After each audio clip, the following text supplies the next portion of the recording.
Asia, and I'm thrilled to be here. Thank you for joining us for this session supported by WTAP. That's the Water Technology Access Partnership, a collaboration between Imagine H2O and the World Bank with support from Decentralized Safe Water for Asia. That's a new partnership run by P4G with Imagine H2O and Drinkwell. So we have next, this QR code is for our attendees online, but also everybody here. We have an online illustrator that's going to record the takeaways. We're going to share that with everybody afterwards, but if you want to follow that in real time, this is your QR code. We have a few other QR codes for you today, so keep track. Today we're going to start in Chittagong. This is Bangladesh's second largest city, as many of you may know. In 2018, close to 90% of the population in Greater Chittagong were without access to pipe water supply. That same year, at World Water Week, in fact, Imagine H2O awarded Drinkwell to a pilot grant to basically deploy 3 water ATMs in underserved cities in Chittagong. So we had worked with Drinkwell since 2015 when it joined our accelerator program. Back then, it was still testing its ion exchange resins for arsenic removal in the field. Fast forward 3 years, in 2018, when we announced Drinkwell as one of the winners of our Urban Water Challenge, they now had 34 community scale systems in operation in Dhaka, but they still did not have any in Chittagong. We believed that a pilot would help the utility understand Drinkwell's value in the Chittagong context, right?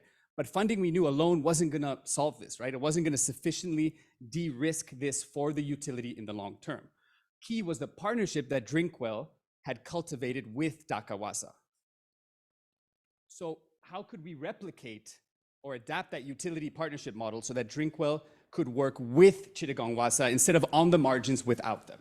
So today's session will examine the Drinkwell Bangladesh story, along with two other Imagine H2O supported pilot projects to help us understand how these win-win partnerships actually work between startups and utilities. I think I got ahead of myself there for a second. Here we are.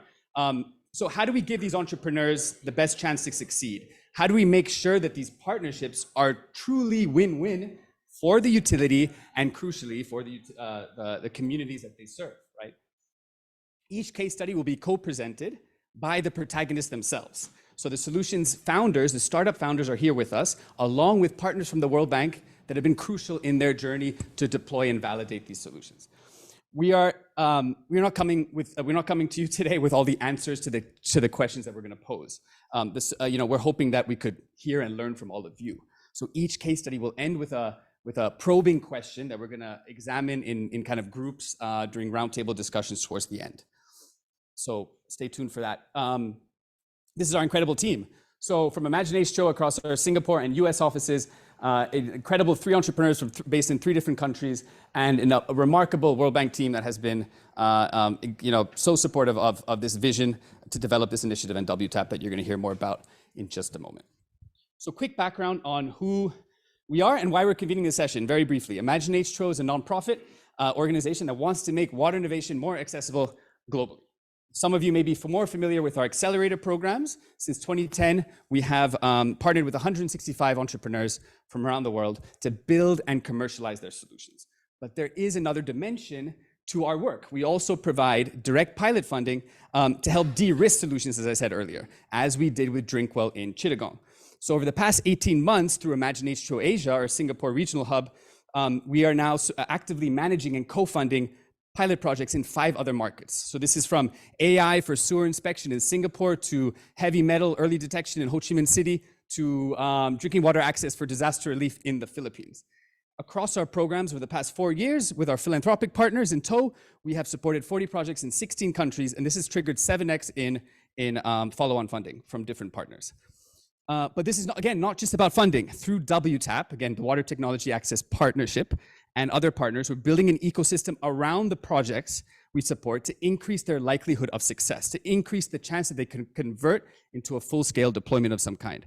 I'm going to let my World Bank colleagues in a moment share more about WTAP with you. But before I do that, I want to play a short clip featuring WTAP's first innovation project that actually went underway this month. So let's play that from Pakistan.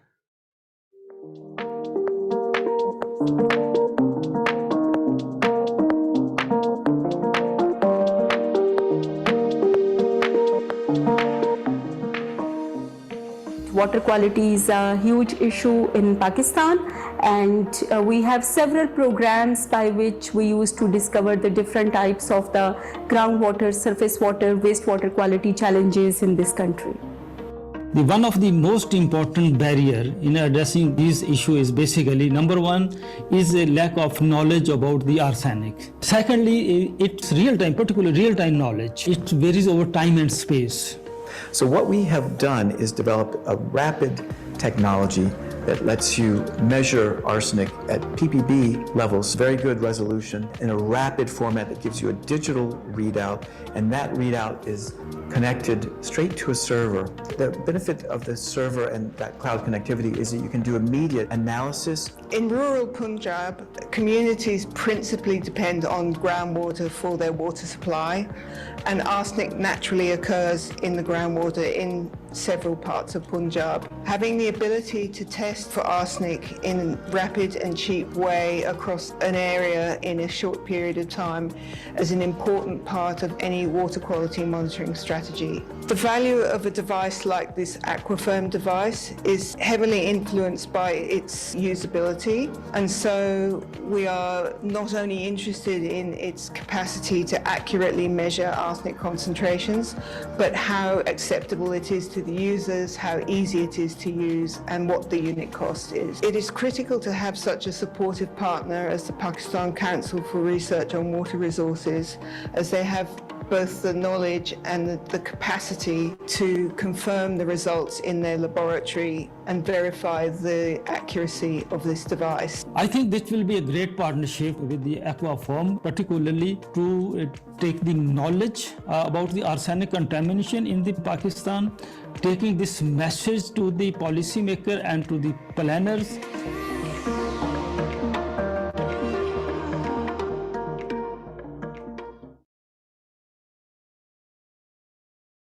Practice, who's been a long-time champion of the work we've been doing with WTAP. So I can't thank Shoma enough for all her support. You have to hold this. Thank you, Nimesh. It's a pleasure to be back here in CV and talk about innovation. We started our looking for innovations from here, and we took it down to one of our projects in Bangladesh. I'm going to tell a story here. It's not a scripted presentation, so it's about the journey of a TTL TTL is a task team leader in the World Bank, to make a difference in helping the utilities to serve the unserved population. And that's the story about Chittagong. So thank you, Nimesh, for giving me the platform. I'll be very short and quick. I am no more the practice manager in the Global Water Program. I am now the practice manager in Africa, East and South. So I would like to take innovations down there. That's what I'm looking for here from this session. Okay, going back to Bangladesh. This was in 2010. The World Bank started a project. It's an urban water supply and sanitation project in the city of Chittagong, which Nimesh already mentioned, is the second largest city, with a population of 2.3 million in the city area, with a population of 4.3 million in the metropolitan area. Now, in this city, there was less than 8% piped water supply. So we entered into a city which has got less than 10% piped water supply for safe drinking water. The entire population was depending on the tube wells, which were hugely polluted and contaminated, and the utility was absolutely nascent in serving the population. So the whole approach to the project was to increased access to safe drinking water and do the utility turnaround. So it was a humongous task, because we entered into an utility where there were only 2 people, and we are going to serve a population of 2.3 million, starting from the scratch of building up the water production, the treatment plant, putting up the networks, doing the secondary networks, and even the tertiary networks. So the project, when we started with, we knew we were going to serve only 40% of the population. With the project, when it is finally commissioned, only 40% of the population of the city will get safe water, while at the metropolitan area, it was going to be only 20%. And we know that 40% of the population were living on the fringes of Chittagong, who are unserved, not even into the customer bracket of the utility. While we are working with the utility to turn around, helping them to do the entire construction and the infrastructure to be set up, yet serve the population which was suffering from very acute water supply and safe drinking water supply. There were waterborne diseases, and there was already a public outcry. So we were looking at innovation beyond the scope of the project. While we were implementing the project, we were looking at what do you do with those 40% of the population who will remain unserved and beyond the pipes, even when the project is commissioned. So at that time, I was lucky enough to be in CV, and I met this young guy who won the award, and he talked about what he was doing in Dhaka. And I was absolutely startled by the fact that I am working in Chittagong, also starting a project in Dhaka, and I did not know there was an innovation already happening with Dhaka Wasa, who is also one of my clients. So immediately I connected with the Dhaka Wasa MD to find out more about this Bangladeshi entrepreneur, Drinkwell, what they were doing in Dhaka, and how can I bring him to Chittagong and connect with the utility, who would be able to find out solutions.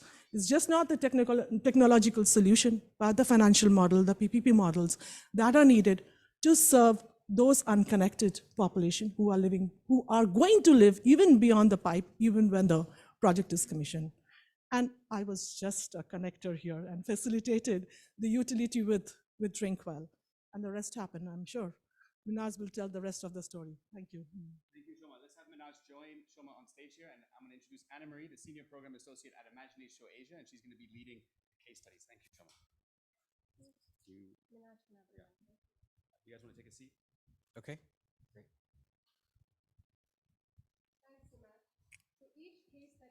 We'll follow the same format as what you can see on the screen.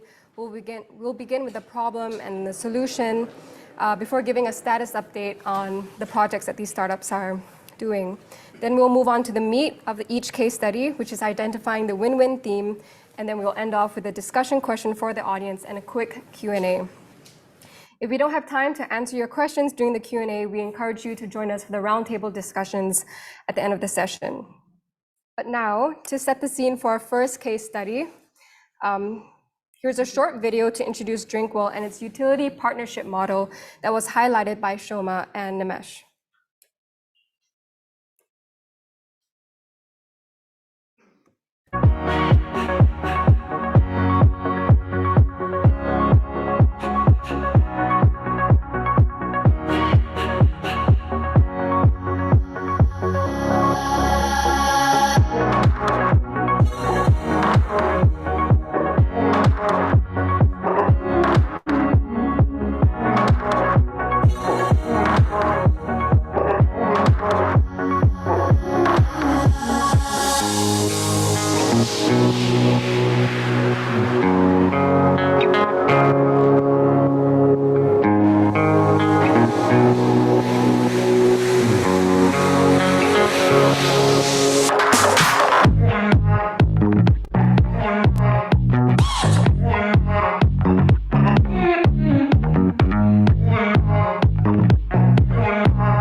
And again, a reminder that if you scan the QR code at the bottom, you get access to this live graphic illustration of what's happening in the session. But now, let's pass it over to Shoma and Minaj. Thank you, everybody. It's a real treat to be here. Really exciting to see a lot of familiar friends and faces for the first time in 3 years. And it's really an honor to share the stage with you, Shoma, after a very special journey, I think, where we really were lucky enough to pick up where Shoma's work with Chittagong Wasa kind of left off, which was post her mega project, as she alluded to, there were still clusters of Chittagong that were beyond the pipe.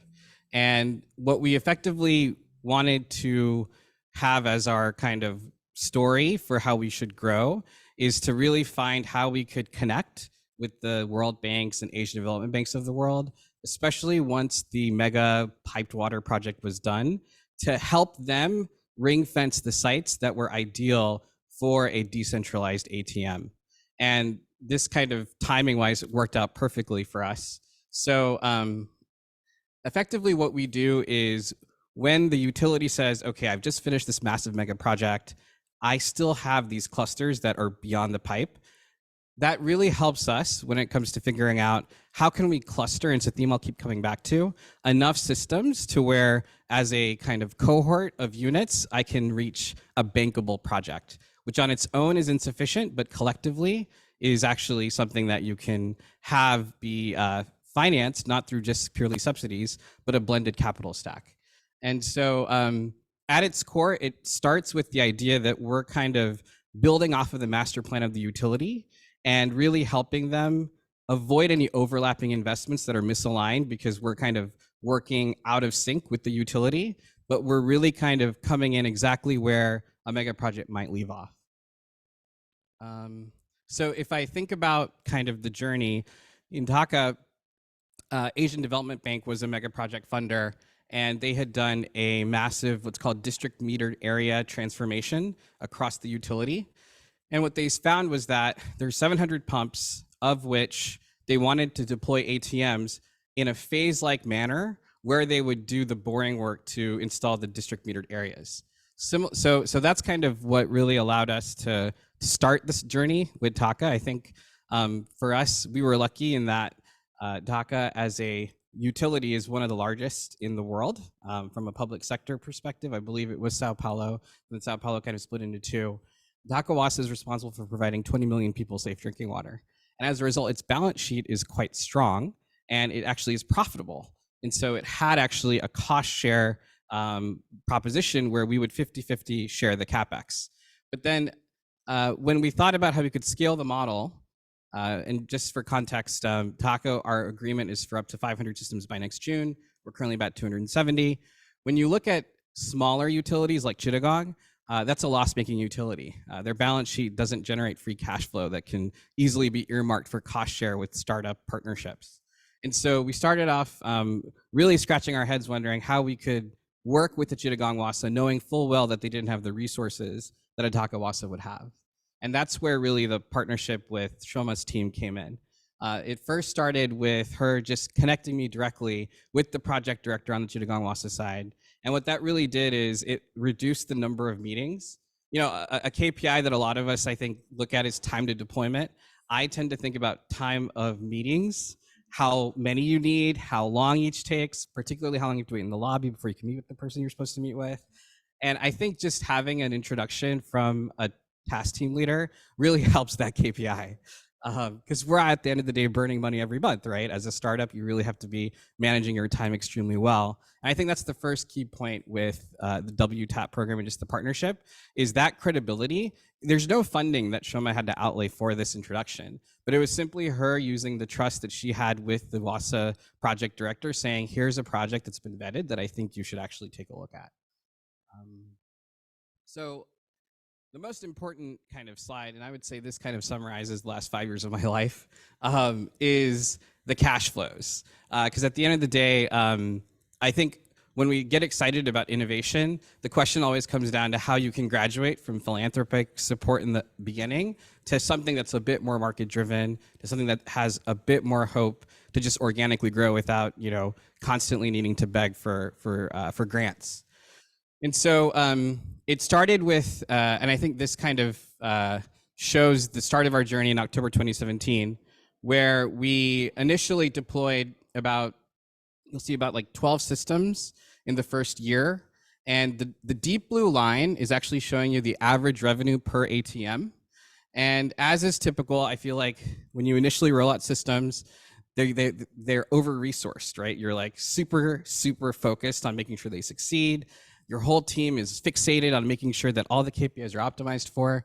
And then, as is typical, when you then double that, things kind of tend to precipitously drop, which is what happened here. If you look at basically August 18, we were above $900 per ATM in terms of revenues. And just so you know, the tariff for the water is actually set by the utility. And so the blue line is actually the tariff of water sales that Beyond the Pipe consumers purchased from us every month. You'll see the precipitous drop. And what happened there was basically at that time, we had gotten a contract for 300 units.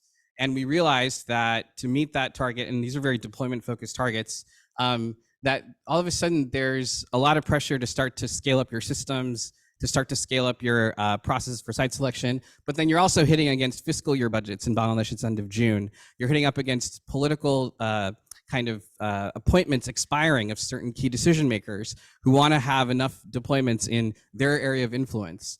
And we really didn't have the system set up to kind of defend against those. And what ended up happening, frankly, is we didn't really have full control of site selection. Utility and kind of other stakeholders had a lot of influence in wanting to kind of stovepipe sites in certain areas. And we ended up in a situation where in around early 19, we had an average revenue that was below the OPEX break even. And we realized that if we kind of continue to march down this path of hitting 300 systems, the system wouldn't really be as a scheme viable anymore. And so we actually had to pause for effectively the rest of 2019 to kind of really figure out how do we ensure a proper marketing and a sales campaign to ensure that every time an ATM booth came online, that there were enough awareness tactics, there was enough focus on awareness to ensure you had customer acquisition. And that took a very long time, and it was obviously frustrating for the utility, who was focused on upping the number of deployments. But then as we kind of hit 2020, we realized that you can do a lot of sales commissions with ATM booth operators to grow your average sales. COVID hit, and naturally that was a time when we weren't able to do a lot of marketing. But then kind of what we did is, even if you look at today, this is numbers from July, we're still not at 300, but that's okay. I think what we're most proud of is if you look at the green line, that's how much you need to make per month to service debt for a 3-year CapEx payback period. And what we realized over time, and you know, what Shoma was saying was, it was like 2019, end of 2019, early 2020, when we started the Chittagong work, we realized that you can't just chase deployments, you have to chase cash flows. And today, we're kind of at a situation, at least in Taco, where we're generating enough revenues to be able to service a 3-year debt with concessionary interest rates, so single digits. So if you go to the next slide, you'll see in Chittagong, we took those learnings, and we're only at 6 deployments. But the reason why we kind of did things a little slower was because we realized that we need to be laser focused on, at every new utility environment, what are the different sales tactics, what's the water quality, what's going to be the OPEX cost, to ensure that we're consistently above not just the red line, but the yellow line to service 5-year debt. And then ideally, what we want to do is kind of get above the green line as a way to kind of say, okay, you've now got a machine that you can keep scaling and you can kind of have win-win economics with. Thank you, Minaj. Touch points here that the whole idea was to de-risk the innovation adoption by utilities, because utilities are often have formidable challenges in bringing in innovation beyond their, their current thinking. So, and particularly working with startups or innovators, so they always are looking for some honest knowledge broker. And what we did as in the bank is, it's beyond the scope of our project. There was no financial strings attached with the World Bank loan, the credit proceeds. So it is more about how do you make the infrastructure that the World Bank was building actually reaches out to the communities who will then be served by good quality water, because the water is being produced but not being served because the tertiary networks are not going to be done within the scope of the project timeline. So it was perfect for us to bring in, to look for innovations that the water, the clean water that has been produced actually gets to the houses, because we know the house connections will take a long time. So that's where the breakthrough came in terms of to find out how do you set up decentralized ATM units, which the utility can find a win-win way to serve the population and at the same time, to use start looking into a better customer base and look into the financial models. The second takeaway from here is think beyond the scope of, outside the box and see where innovations can come in. And it's to connect, and WTAP actually provides that platform and bringing in innovations not only to the utilities, but to reach out to the utilities, it is first to go through with our own task team leaders. And once they know what are the innovations happening down the service delivery chain, how can we be a connector here beyond the scope of the project and help the utility to turn around? So that was the second takeaway. The third is to be the trusted partner here. And what Minaz did not say, that I actually did a background check. Even before I introduced Minaz to Chittagong, and it was very easy because he was already doing it in Dhaka. So I quietly brought in the Chittagong utility project director and the engineers to Dhaka. We had a meeting in Dhaka for one of our project consultations and connected the Chittagong MD with the Dhaka MD. And I think that was the best trusted partner than what, to see it from one MD listening to the other MD, taking the colleagues, the utility colleagues to see one of the kiosks in Dhaka and said, perfect, that will save the face of the utility by giving water what we are producing.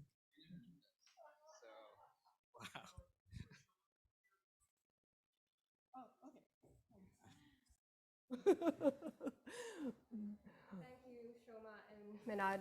So I think like the main takeaway from this case study, the win-win theme is that PPP models enable utilities to partner with startups to fill gaps in service coverage. So now let's move on quickly to the discussion question for the audience, which we hope to dive in later with you during the discussion roundtables. So Minaj, do you want to introduce some of the challenges you faced and Yeah, I think just to reiterate a point I raised earlier, Dhaka is a very kind of canary in the coal mine, in my opinion, as a profitable utility that services 20 million people, that has a very large balance sheet. I think the question is, how do you work with the Chittagong Wasa, Khulna Wasa, Rajshahi City Corporation, other utilities that don't have the luxury of being in a megacity? And I think with that comes the opportunity to, and there's a few people here in the audience that have been our partners, to sequence capital to where you can initially get grants, but then always have a laser focus on what the end game capital structure is, when you can layer in concessionary debt, and then when you can slowly have, even if a utility doesn't have cash to provide, what are the other resources they could provide to where you can eventually kind of structure something that makes sense with your capital structure. Unfortunately, we won't have time for the Q&A for this case study, but please do stick around. We hope you will join Shoma and Minaj during the roundtable section again after we go through all three case studies to explore the limits or opportunities for PPP models to be adapted to these new contexts. Also, Imagine H2O and Dhaka Wasa will be hosting a workshop in November with support from P4G and GSMA to share these learnings between Bangladesh utility leaders. And your input today can help inform that activity in November. But now, thank you again, Minaj and Shoma, for joining us.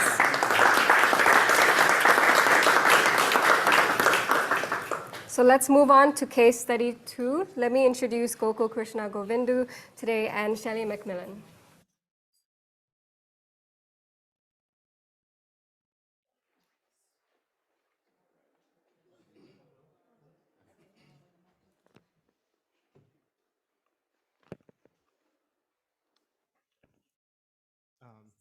Over to you, Just Gokul. go for it. Yes. Hi, everyone. Thanks for having us. I am Gokul, CEO of SmartTerra.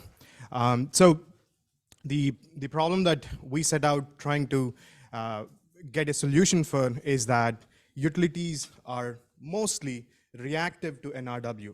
NRW in the aggregate goes above a certain level, and then they start asking the tricky questions of which are the leaky pipes and what meters are lossy.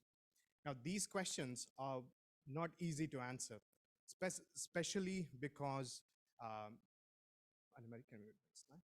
especially because there is a vast spread of utilities and their data contexts and their objectives. So a large mega city in India can have massive databases, but with a lot of data diversity and gaps. There are some smaller utilities under the hands of private operators. They might have a lot of data, but it is primarily used for reporting and compliance. So on the other hand, you have small rural water utilities, which cannot afford dedicated IT spend. So they have a huge challenge in finding answers to the NRW questions. Do you have anything to say here, or shall I continue? Hi, everybody. I'm Shelley McMillan, also from the World Bank. Just to add to what Gokul mentioned, as he explained, you've got a wide spectrum of different utilities out there that are providing these services. And they're not all similar in terms of their setup. But one consistent thing that we have been finding is that the utilities typically are not really set up to collect this type of data about NRW on a regular basis. And they don't have sort of decision support systems and so on to support using that data to then inform their decision-making processes, right? So that's a new challenge that we're sort of looking at a little bit more closely through the partnership. Thank you. And so we built a solution around addressing this data scarce environment. So most importantly, it is not that it is completely data scarce or devoid of data, but the utility is collecting data for other purposes.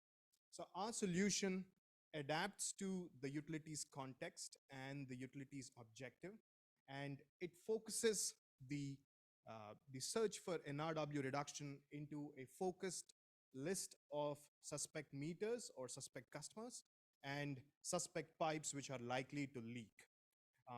Next one, please. And this focused approach and adaptability to the data context got interesting results from this wide spectrum of utilities that we were talking about. So the mega city in India that serves about 8 million connections, it saw a potential 3.25% improvement in revenue by fixing its apparent losses. On the other hand, the smaller urban utility in the hands of private operators, it saw its workflows made vastly more productive because it had a tool to deal with all the data coming from the monitoring that they had put in. And one key thing is that a Cambodian rural utility saw a 1% drop in NRW after we provided them the solution in just 2 months. And this rapid deployment is actually key. Can you go to the next slide? And what we see as the win-win theme here is that if we are able to demonstrate to the utility that from data onboarding till an actual outcome in the field, if it is a rapid and frictionless process, then the utility is able to see the value in the field itself. And it is able to be persuaded much more easily that this solution is not a one-off data analysis or consultancy solution, but it can actually be integrated into their workflows on a day-to-day basis. So,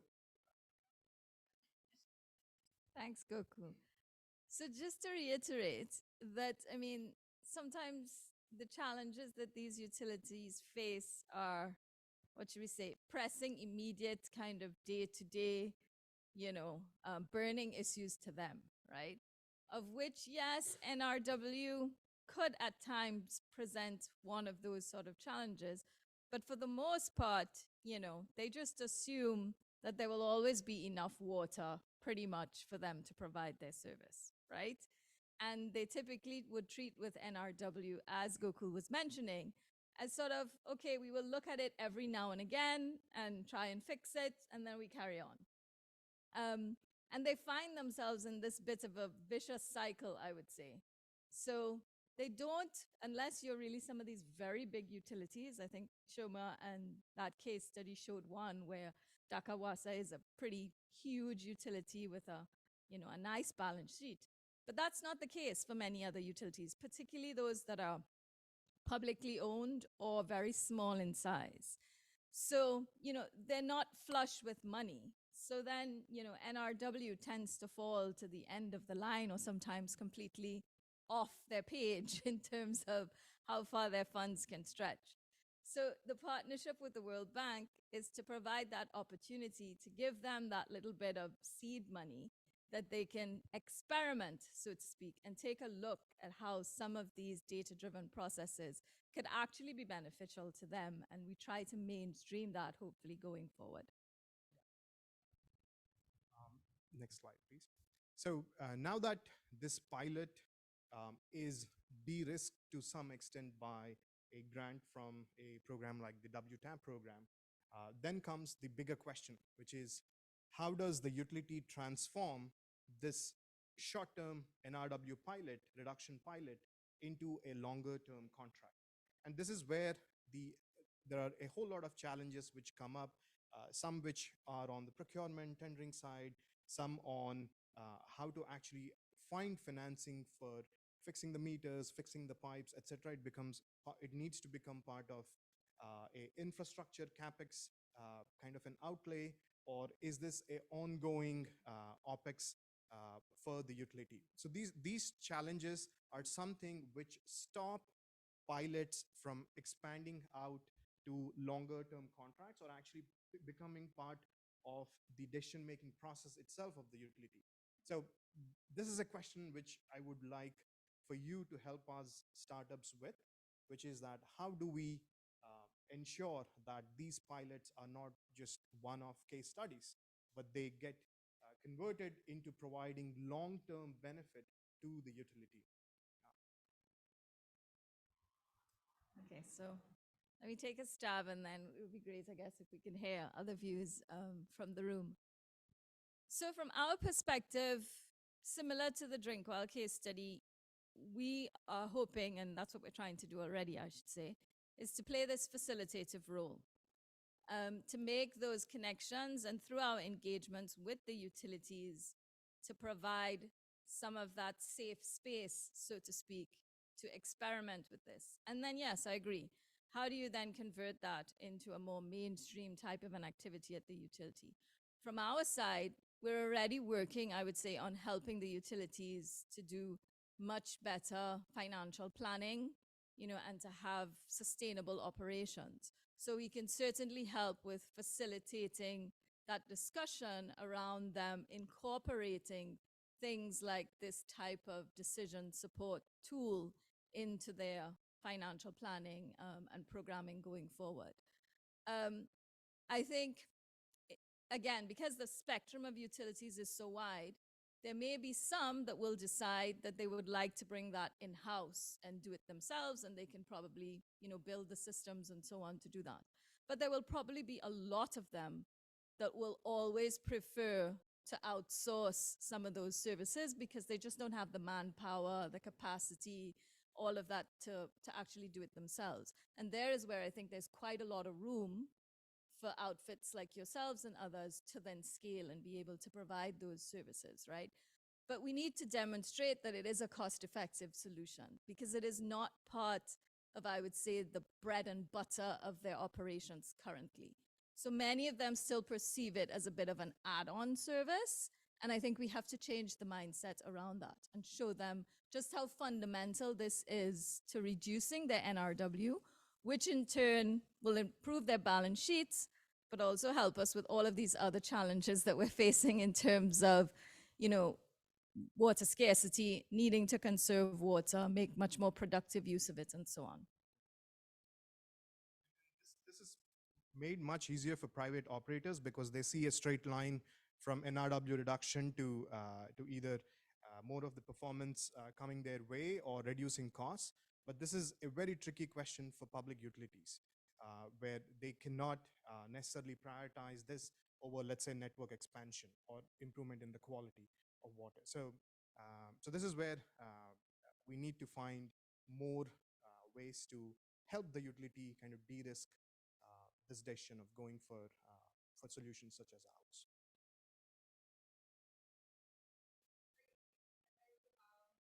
Time for 1 to 2 questions for the Q&A section.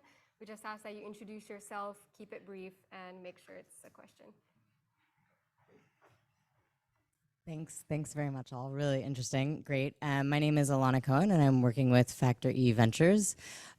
Just a question to understand, what is the challenge for financiers, such as the World Bank and others, going forward to make this an explicit requirement to, if you're working with the utilities to improve their financials, to make getting that data part of the terms of a loan, and using tools and data, whether it's, and they can choose potentially how to get that data, whether it's internally or to outsource it, but making that terms of financing.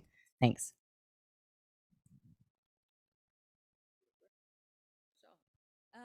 So you hit the nail on the head, right? That it isn't the easiest thing to do. But I think through the WTAP program and by doing these pilots, we do help them to sort of safely be able to see the value addition of it. And I think that's how we've managed to get to some of these win-win points.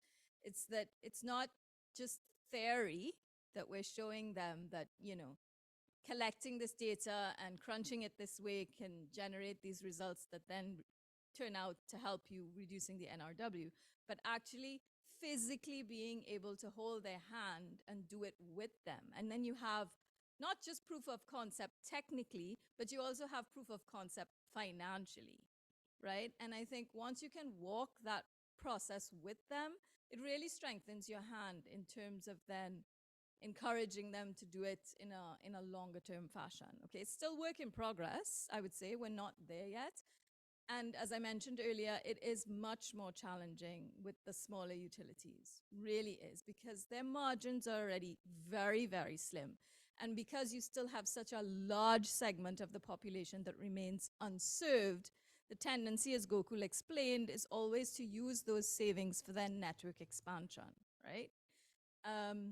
But, I mean, as I said, I think everybody's becoming more and more conscious of the importance to conserve water. So NRW and reducing it is going to become increasingly important. So I think there's quite a good potential for this to take roots, and hopefully we can help with that. One question at the back. Yeah. Can we get the mic to him? Or you could just shout the question.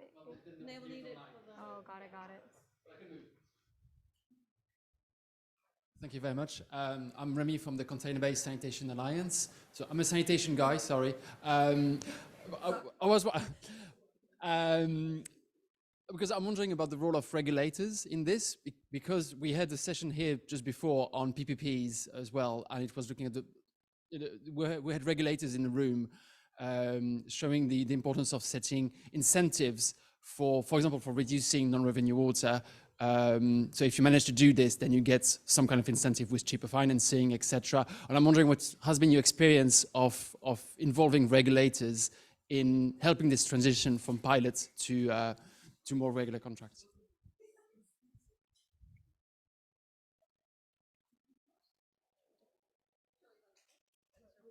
It's a very pertinent question.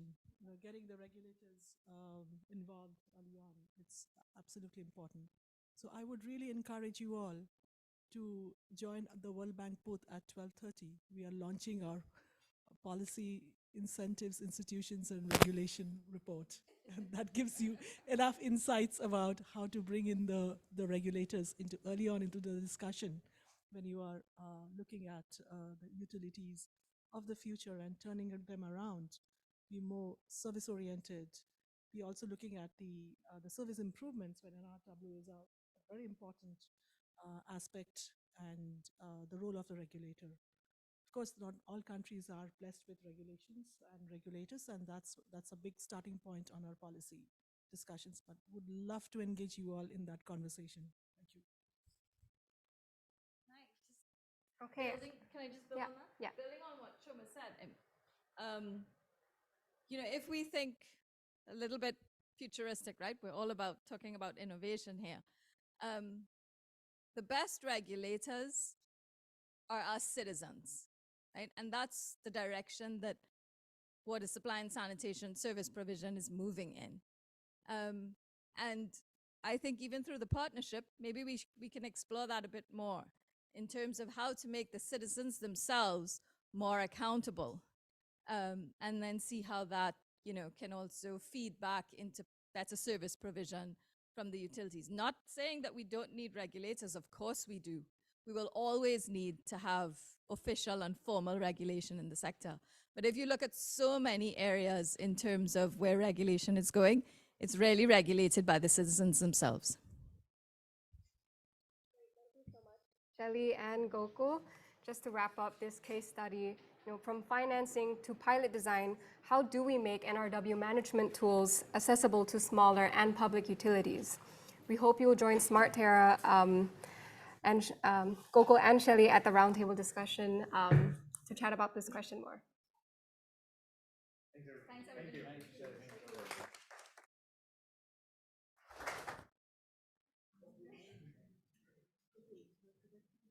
Now, let's move on to case study 3, which you've already had a sneak peek of on their work underway in Pakistan through WTAP. So let me introduce David Sarfi, CEO of Aquafirm, and Lucy Lighton, Senior Water Resources Specialist of the World Bank. Microphone. Oh, okay. Yeah, floor is yours. So is the video going on first? Oh,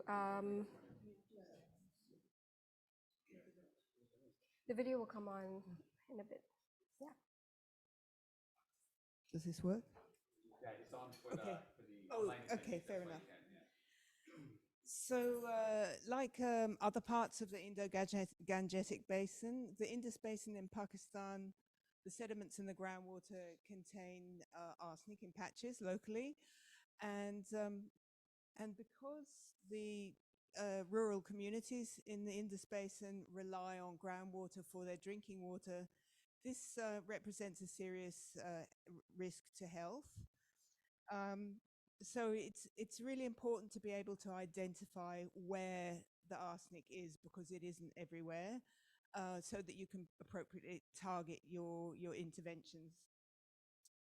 And as laboratory analysis is expensive and represents a logistical challenge for the remote areas of the Indus Basin, it's important to have a tool that allows you to measure and map arsenic concentrations in several wells in a remote village in one day, so that you can get the job done quickly, you can map it, and you can see in real time what the situation is.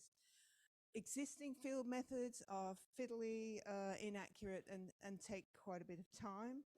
And so we think the Aquafirm device, if it lives up to its promise, it represents a real improvement on all three of these situations, and it would be a real breakthrough. And the bank has just commenced a rural water supply project in Pakistan, Punjab, and we think that a device like this would be really useful in helping to identify where arsenic is present in unhealthy concentrations. You've got one. You've got it.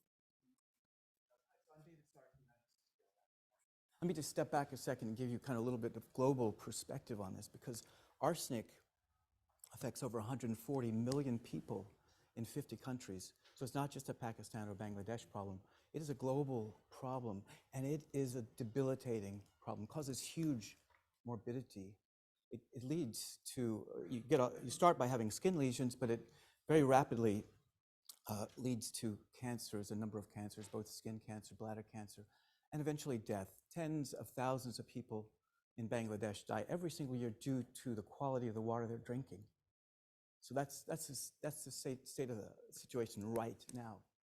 Pakistan, one of the big problems is we don't know enough about the scale of the problem. It hasn't been looked at enough, and that needs to change. We are so grateful to Lucy and the World Bank to support through the WTAP program the ability to go in and start this pilot study so we can start looking at the scale of the problem in Pakistan using our device, which we'll tell you about in a second. But it is an opportunity that we think is really important to be starting to look at the scale of the problem in Pakistan, because judging from what we've seen in Bangladesh, it's a catastrophe. It absolutely is. And so we need to understand that. One of the problems that Lucy alluded to that with current ways of testing is it's not fit for purpose. You have these little colorimetric tests that are very slow. They're completely subjective, completely down to how a user interprets the color on this thing, and it's just not fit for purpose. No connectivity. You get a result, and the person who owns the well may hear what the result is, or they may not for months. And then getting that to a database so you can actually do something with that data, map it, and do the data analytics, has not been possible. With our system, it now is. And so that's where we really want to take this. So maybe we go to the next slide and show you what we have. So before we introduce this Aquafirm solution, we wanted to show a quick clip hearing from PCRWR, Aquafirm's local partner, hearing from Hifsa Rashid herself, share more about their experience using Aquafirm's device during their most recent field trial earlier this month.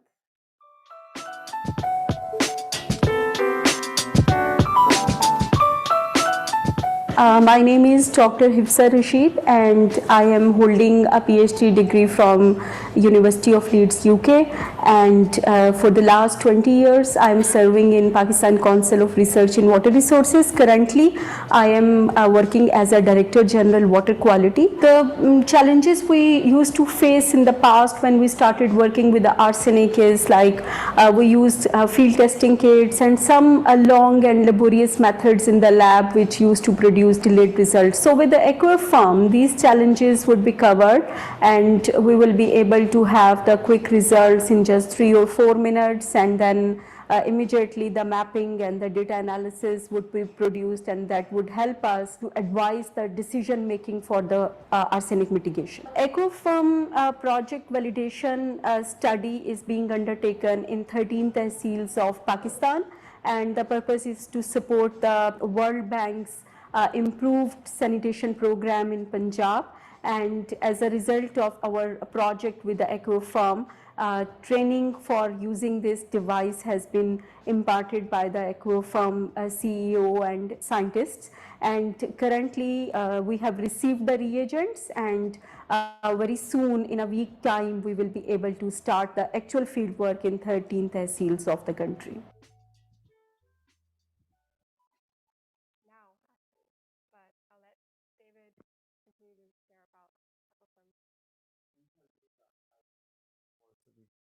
So we have basically a system, a little portable test that can be used straight off the smartphone. Just have a little dongle that attaches into the smartphone. And what's crucial are the little test strips. You can just see at the back where Shaquille is actually putting a sample of water on.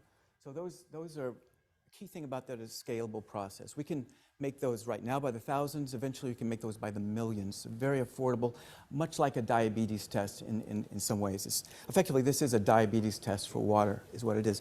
And it uses actually a lot of the same concepts in what's called electrochemistry. The thing that makes it special is an enzyme that's on that test strip that's very, very specific to arsenic, and it responds. So the amount of, as arsenic increases in that sample, the charge that you measure increases. Very, very robust and very reproducible. And that's the key thing. It's rapid, too. It takes 3 minutes. So all of that is a very simple, easy, portable system. So we think that it holds promise down the road for a lot of being able to scale this out through, for example, citizen scientists is something that, or micro enterprises dotted around Pakistan or around Bangladesh, where you could have micro entrepreneurs going and having different villages where they're responsible for looking at monitoring the tube wells in their particular villages.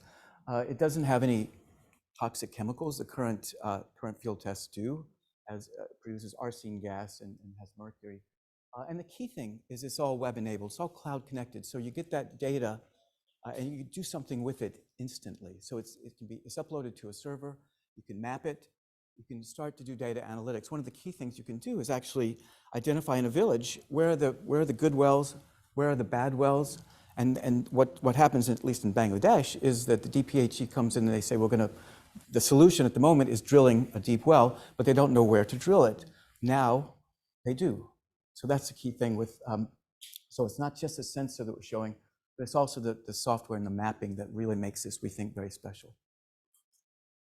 So in terms of giving you a little status, and then I'll hand it to Lucy as well. So I've been out twice in the last 2 months to Pakistan. First in doing some training, and one of the key things that's made this really, really important is the buy-in we've gotten from our partner, Pakistani Council for Research in Water Resource, PCRWR as they're called. We met the managing director, and he was, you saw him in the video, extremely enthusiastic about this and about how it would help them in terms of addressing what they see as this growing potential issue of arsenic in Pakistan. So getting that management buy-in has been hugely important. So you can see we've got this pilot study starting. We've done a lot of the tests. What we're going to be doing is measuring it on site with our test, and then they're taking samples back and measuring it in the lab using more conventional methods, and we're going to do a correlation between the two and see the correlation, the accuracy, and that kind of thing. Just to say, this is building upon work we've done in Bangladesh over the last couple of years. And as I mentioned, Bangladesh has 50 million people affected by arsenic. We've done a number of tests with Professor Kazimatan on the outskirts of Dhaka. And these are areas where you have regularly levels of arsenic that are 50 and 100 times the WHO limit. So it's quite serious toxic levels. So I just wanted to say something about the Pakistan Council for Research in Water Resources. They are a really important partner for the World Bank. They work with us on many of our water and sanitation projects in Pakistan. It's a national research agency that comes under the Federal Ministry of Water Resources, and it conducts regular national water quality surveys and national groundwater studies. It's a trusted research partner for provincial governments, it's actually really important. That kind of this, in many countries there's a tension between sort of federal and provincial agencies, and this is the case. They are a trusted agency. They have several laboratories around the country and several offices of people that work locally around the country. And they also have an ISO accredited lab in Islamabad. And so their role in supporting this device is critical. They've got scientific standing and command respect from federal and provincial governments. And the teams are versed in engaging with communities in the collection and testing of water quality samples. And for the pilot, so they're serious sort of scientific, they'll take a serious scientific approach to testing this device. They will test the results in their laboratory. They will test their own existing field equipment and the results of the Aquafirm device. So they have a kind of like 3 ways of getting the result, and they will give their serious scientific consideration. And so if they say it's okay, I think that there will be high confidence in it, both within Pakistan and amongst us in the bank.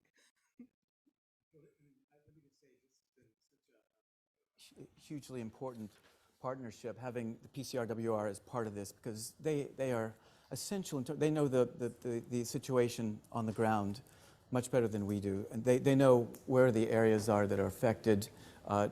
Having done some work, they do have a national quality test program that they have implemented in the past. I think the last time they looked at arsenic was a couple of years ago. But they do have general ideas of which are the areas that are affected. And so having PCRWR to link us up and to take us or to show us which are the areas which are the 2 wells that are affected and where we should be doing testing.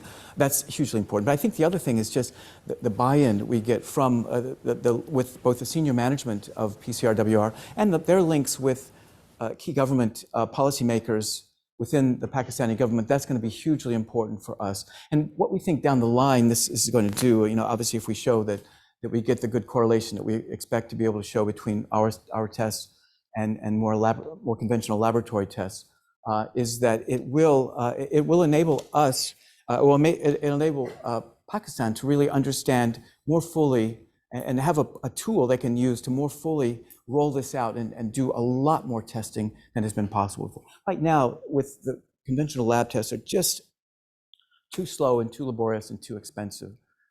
As I said, I've mentioned the field tests. Those are not fit for purpose. So there really is a need for a tool like this that can be deployed rapidly and affordably all across all regions, all affected regions, and to address this and having a partner like PCRWR has absolutely been essential in making this happen. So I thank them. I guess then we wrap it up by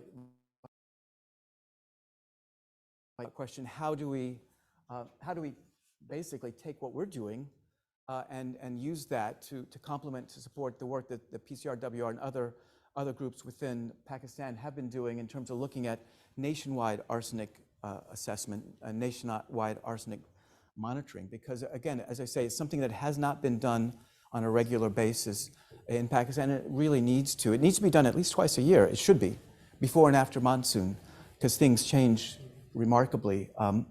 Obviously, we've seen the terrible floods that have been happening in Pakistan just over the last few weeks. But the monsoons, which come on an annual basis, that changes the state of the conditions within the aquifer. So these should be changed. These should be tested on several times a year. And sadly, they're not at the moment. So that's something that really needs to be addressed. With a tool like ours, makes it a lot more, the ability to do this kind of testing is there, which it hasn't been before. So we think that it's hugely important. But should we open that up to the audience? Maybe just one quick question from the audience. Yeah.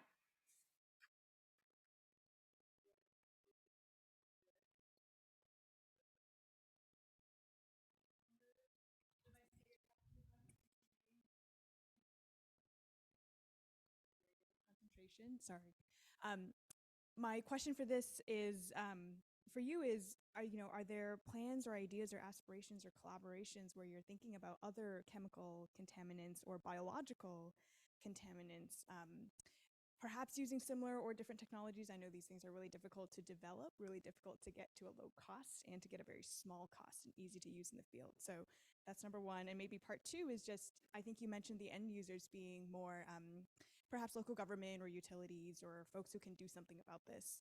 You did also mention citizen science. So is there a scenario where the end user is actually community members, where they can be more informed about perhaps where they go for water fetching or water sources, even if they immediately can't get the efforts to kind of dig a deeper borehole or other water source? Thanks. Regarding kind of future visions for where we can take this. I mean, this is a platform technology, so the chemistry can be adapted for a whole range of different contaminants. So we already have a tool or a slightly different test we've developed over a number of years for fluoride, huge problem, many parts of both South Asia and in the US and other parts of Latin America. So that's something we already have, but taking this platform and adapting it, absolutely. We're very fortunate to one of our directors, Professor Tony Cass, who's professor of chemistry at Imperial, is one of the world experts on enzyme electrochemistry. So he, being able to talk to him about how do we do this for, say, lead, or how do we do this for one of the biologicals, or cyanotoxins, or these kinds of things. I mean, absolutely, we have the ability to do that rapidly, to have a platform to be able to do that.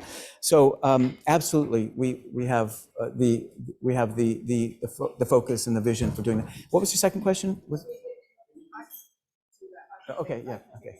Yes, sorry. It's about citizen science. And I see a real potential in that because of the much easier use of this device. I'd probably tweak it slightly and suggest that it be done by community health workers or with community health workers, because with the result needs to come the messaging about what to do about it, because I would fear that if you're if you have the citizens sort of all measuring all over, you can create panic without result. And so you want to make sure that you have the information and the right response.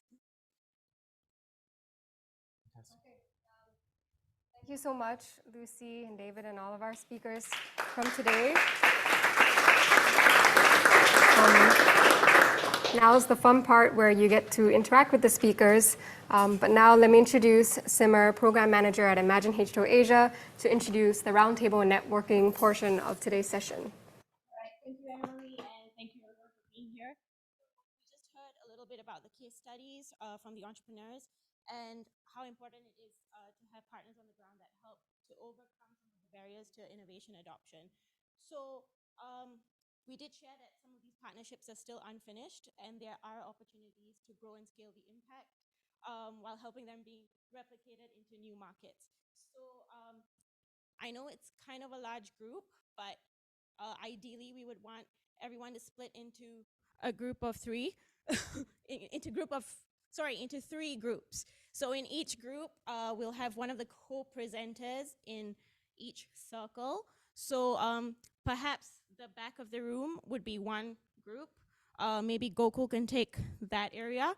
There will be guiding questions to have a discussion, and I'm mindful of the time, so it's going to be a quick 12-minute discussion for everybody, and then we can report back some of the findings from the group. So Gokul at the back, we could have this section of the sofas with a little bit of these chairs as the second group, and probably Minaj can take that one, and right in front would be this section over here with David. So feel free to pick the entrepreneur and innovator and partner that you want to speak to or you have specific questions for. If any group is a little bit empty, do join that section as well. And yeah, we will. Oh yes, and for those of us, for those of you who are joining us online, there's also a QR code where you can put in some of your responses or questions as well, and we will collate responses accordingly.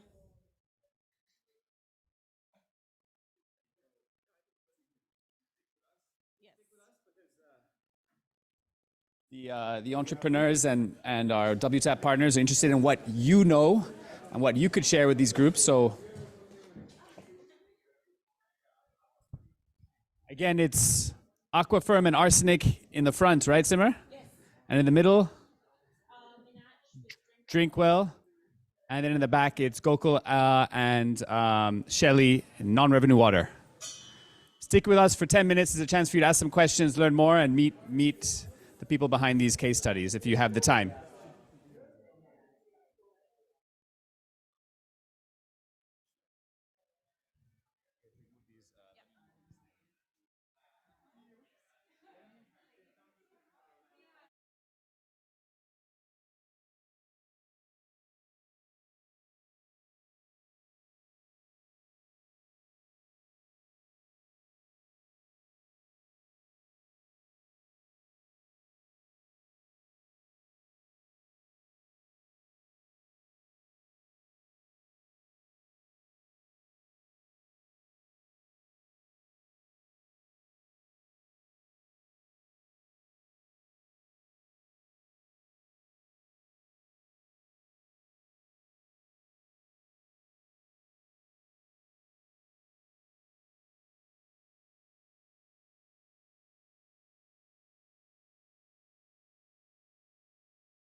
We're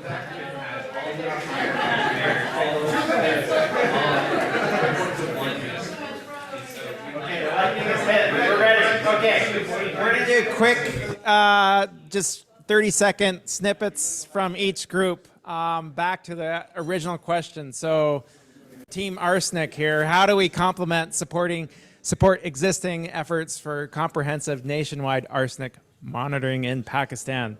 30-second takeaway from anyone? Well, thank you. So we talked a lot about, we started talking about this in terms of, okay, guys, I'll stand up. Yeah, so basically we started by thinking about, how does this, what we do, complement what's happening, but actually the conversation we had moved on to looking at, talking about what are the other things that we can measure, because it turns out fluoride, as I mentioned briefly, is a huge issue in many parts of the world. So there was a question, how do we, is that something that we can adapt onto our platform? And certainly something that we're looking at. It's a slightly different platform, but certainly something that we're looking at. So we kind of talked about that. We talked about issues associated with irrigation, talking about just some of the difficulties in getting things measured and getting real research done in some parts of Pakistan, getting access to certain labs and certain types of measurement techniques. So those are kind of some of the things. Anything? And also the importance of networks. And we just talked a little about how we got this WTAP program started and all the various people that were involved, Imagine H2O, World Bank, PCRWR, I mean, a whole range of actors and people that were needed to kind of come on board. So it's quite a broad and a kind of networking and partnerships are really important in making that happen. Great. Now we'll go to Minaj's group. Any quick takeaways from, I guess I should read this for the online crew. How do we transition from a one-time NRW pilot to an ongoing long-term? Oops, sorry. How do we finance beyond the pipe solutions with under-resourced utilities in Bangladesh? Sorry. So luckily had a great group, and we had some folks who have experience operating in Bangladesh, as well as in piped water schemes. And the takeaway number one was you need to make sure you work in areas where there's clear authority of who owns land when it comes to infrastructure. And then the second one was lifetime value of a piped water customer is actually higher, even if the tariff is 8 to 23 times lower than just for drinking water purposes. And that could be a good way to think about how to economically structure a scheme.